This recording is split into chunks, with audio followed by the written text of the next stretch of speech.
ప్రజాస్వామిక దేశంలో సంక్షేమం తప్పనిసరి అని ముఖ్యమంత్రి చంద్రబాబు స్పష్టం చేశారు.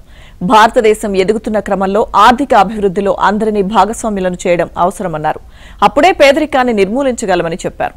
నిన్న సాయంత్రం ఢిల్లీ తాజ్ ప్యాలెస్ లో వరల్డ్ లీడర్స్ ఫోరం 2025 పేరిట ఎకనామిక్ టైమ్స్ పత్రిక ఏర్పాటు చేసిన సదస్సులో ఆయన ప్రసంగించారు.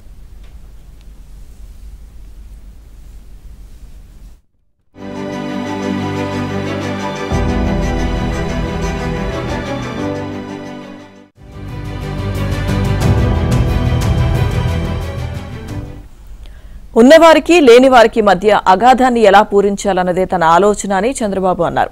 ఒకవైపు అత్యంత సంపన్నులు, మరోవైపు అత్యంత నిరుపేదలు ఉన్నారు. అందుకే నేను P4 పేరిట ప్రజలను సంక్షేమంలో భాగస్వాములను చేయాలని అనుకున్నాను. అన్ని అవకాశాలు ఉన్న సంపన్నులు చివరి వరుసలో ఉన్న వారిని దత్తత తీసుకుని అట్టడుగున ఉన్న 20% ప్రజలకు చేయూతిచ్చేందుకు ప్రయత్నించాలి. ప్రభుత్వం చేస్తున్న దానికి ప్రైవేట్ రంగం తోడ్పడాలి. ఈ రకంగా అసమానతలు తగ్గించాలన్నదే తన ధ్యేయమని తెలిపారు. యాజమాన్య స్ఫూర్తిని, వారి పనితీరును నియంత్రించకూడదని, అదే సమయంలో అట్టడుగు వారిని ఎలా పైకి తేవాలన్నది ఆలోచించాలని సూచించారు.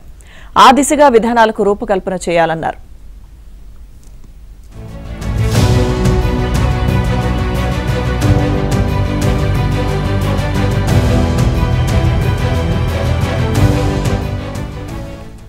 అభివృద్ధి దిశలో ప్రభుత్వాలు చేపట్టే కార్యక్రమాలకు అంతటా ప్రోత్సాహక వాతావరణం కనపడుతోందన్నారు. ముఖ్యమంత్రిగా తనకు ఎన్నో అడ్డంకులు వచ్చినప్పటికీ వాటన్నింటినీ అధిగమించి అభివృద్ధి కాముకుడిగా గుర్తింపు పొందానని చంద్రబాబు తెలిపారు. సుదీర్ఘకాలం సీఎంగానే కాక ప్రతిపక్ష నాయకుడిగా కూడా పనిచేశానని, ప్రతిపక్షంలో ప్రభుత్వంలో ఎలా వ్యవహరించాలో తనకు తెలుసని చెప్పారు. ప్రధాని మోదీ చేపట్టిన క్వాంటమ్ మిషన్ వచ్చే జనవరిలోనే ఫలితాలు చూపిస్తుందని, అది ఆంధ్రప్రదేశ్లోనే ప్రారంభమవుతుందని అన్నారు.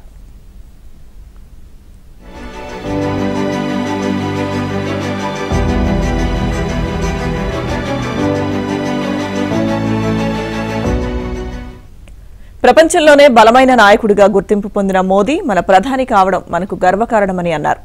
అమెరికా, చైనాలను మించి ఆర్థిక శక్తిగా ఎదుగుతున్నామని చెప్పారు. 1991లో ఆర్థిక సంస్కరణలు చేపట్టడం, అన్ని రంగాల్లో ముందడుగు వేయడంతో ప్రయోజనాలు సమకూరడం, అత్యధిక మానవ వనరులు ఉండడం దేశానికి వరాలుగా మారాయన్నారు. ప్రపంచంలోనే అత్యధిక సంఖ్యలో యువ జనాభా ఉండడం మనకు లభించిన అతిపెద్ద అవకాశమని చెప్పారు.